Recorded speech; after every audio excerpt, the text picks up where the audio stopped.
So I'm going to go through this because I've done a lot of research. I'm going to connect the dots on how this thing works. And you're going to see some of the actual passages in the plan. First, we got to go out of Rutherford County. Got to go to Nashville to the MPO, the Metropolitan Planning Organization. Anybody ever heard one of these? Yes. All right, these guys, not made up of, it's not a government agent. It is authorized by the federal government, but it's just a coalition of all the mayors in about a 5-county area right around Nashville. And they get together and they spend federal money on transportation plans. They have a very strong influence on how we plan our community. Mayors adopt new transportation plan for Middle Tennessee. Coincidentally, it's 2035. That's the same year that our comprehensive plan has, the comprehensive plan 2035. We'll explain a little bit more why. Inside of the, here's one of the big things that MPO did. They conducted all right, let me get rid of this thing. They conducted a bicycle and pedestrian study to find out what we needed in the way of bike paths. And this also includes greenways, walking paths, and that sort of thing.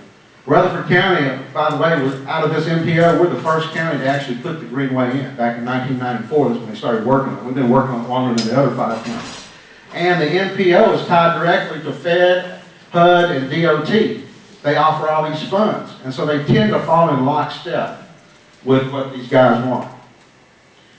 And you see the number of bike paths here.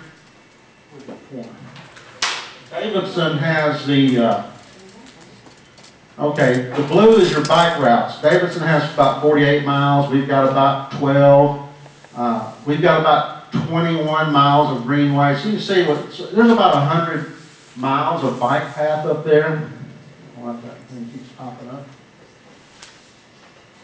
But here's what they propose. They propose that we build 1,127 miles of bike paths around the 5-county area.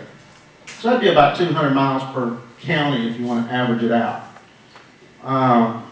They did say this, that a large number of communities through their zoning and subdivision regulations require sidewalk and bikeways. Well, that wouldn't be such a big deal, but when you put the cost to it, it makes a big deal. And they even recognize that the funding is outlandish. They say costs associated with constructing bike and pedestrian facilities recommended in this study far exceed available resources. If you look at how much they plan on spending on that 1,127 miles, anybody want to guess? If you know it, don't cheat. Well, how much would you think it'd be, sir?